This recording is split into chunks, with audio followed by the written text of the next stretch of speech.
त्याही वेळेस होतो. राजकीय पक्षाची भूमिका बदलली असेल तरी आजही मी दादांना मानणारा एक कार्यकर्ता होतो. आणि असं झालेलं अपघाती निधन हे आमच्या परिवाराच्या दृष्टीने निश्चितपणे खूप मोठं हानिकारक आहे. कारण राजकीय जडणघडणीत सुरुवातीचा काळ आम्ही दादांबरोबरच, आज मोठ्या साहेबांबरोबर असताना देखील दादांविषयीचं असलेलं प्रेम, आदर हा आमच्या मनामध्ये आजही कायम आहे.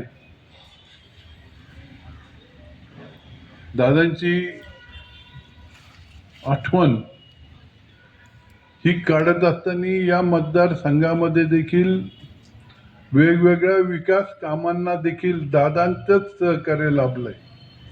मग ती शिवसृष्टी असेल, तुमचा पुणेगाव दरसवाडी पोच कालवा, या सगळ्यांना निधी हा अर्थमंत्री म्हणून अजितदादांच्या मान्यतेशिवाय मिळालेला नाही. लोकप्रतिनिधी इथल्या मागण्या हे करत असले, प्रस्ताव देत असले तरी अंतिम त्याकरता असलेला निधी हा दादांनी देत असताना येवल्याकरता कुठेही हात आकडता घेतलेला नाही. प्रत्येक गोष्टीत दादांचं सहकार्य या येवले मतदारसंघाला राहिलेलं आहे. अशा दादांची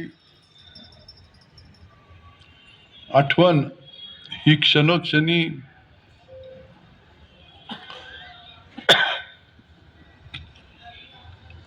येत असते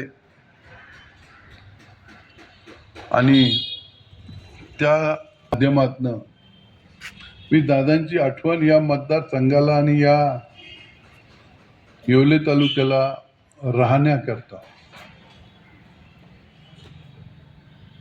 एक प्रस्ताव या ठिकाणी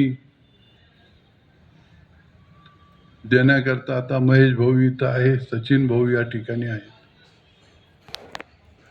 बाजार समितीमध्ये आमचा ग्रुप, आमचाही म्हणण्यापेक्षा आपला सर्वांचा एक ग्रुप म्हणून या ठिकाणी उषाई मार्केटवर आहे. आपणाला महेश भाऊ, सचिन भाऊ, उषा आणि आपल्या सगळ्यांना मी विनंती करेन आणि सांगू इच्छितो का हे आपल्याला करायचं आहे. येवला कृषी उत्पन्न बाजार समितीला स्वर्गीय अजित पवार कृषी उत्पन्न बाजार समिती नाव हे देण्याकरता आपण त्या ठिकाणी पुढाकार करावा आणि निश्चितपणे दादांचा एक पुतळा देखील त्या ठिकाणी आपण त्या वास्तूमध्ये उभा राहावा, ही मी एक मागणी म्हणून बाजार समिती असेल आणि सर्वच आपल्या तालुक्याच्या वतीने करतो, आपल्या पक्षाच्या वतीने करतो आणि निश्चितपणे ही मागणी कुठल्याही प्रकारचं सर्वसामान्य शेतकरी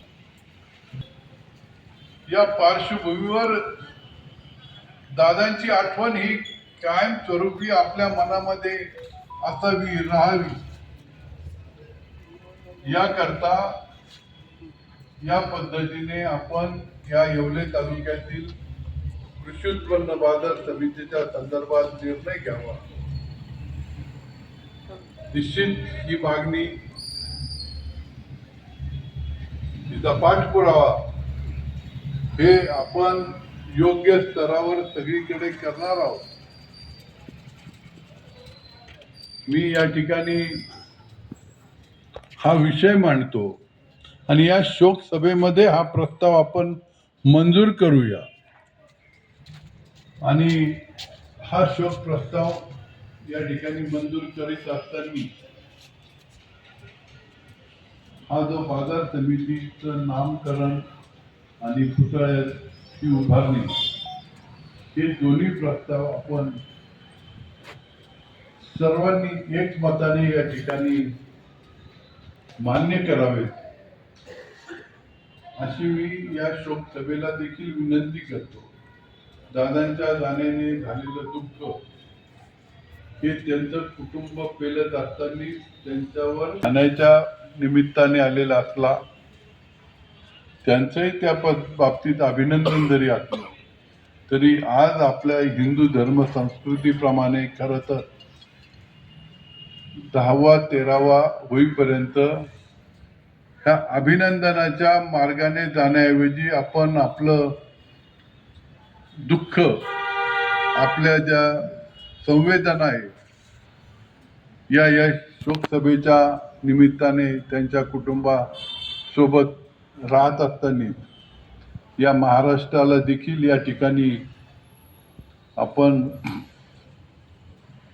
सामील होऊन कळवूया. हा येवले तालुका या ठिकाणी आलेले सर्व आपण वेगवेगळ्या पक्षाचे पदाधिकारी, राष्ट्रवादी काँग्रेसचेही पदाधिकारी सर्वच आपण मोठ्या संख्येने या ठिकाणी आहोत. मी मांडत असलेला हा शोक संदेशाचा प्रस्ताव अजितदादांच्या आणि महाराष्ट्राच्या दुःखात आम्ही सामील आहोत आणि अजितदादांचं नाव कृषी उत्पन्न बाजार समिती येवला याला देण्यात यावं आणि त्या ठिकाणी दादांचा अर्ध कृती किंबहुना संपूर्ण पुतळा, पूर्ण कृती पुतळा हा उभारण्यात यावा असा मी या शोक सभेच्या पुढे प्रस्ताव ठेवतो. या प्रस्तावाला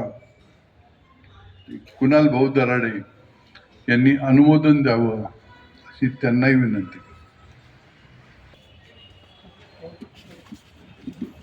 आजच्या स्वर्गीय अजितदादा पवार यांचं दुःखद निधन झालेलं आहे. त्यांच्या जाण्याने संबंध महाराष्ट्रात नव्हे तर देशामध्ये हळहळीचं वातावरण त्या ठिकाणी निर्माण झालेलं आहे. आणि या शोकसभेच्या निमित्ताने आदरणीय माणिकभाऊ शिंदे यांनी जो येवला कृषी उत्पन्न बाजार समिती याला स्वर्गीय अजितदादा पवार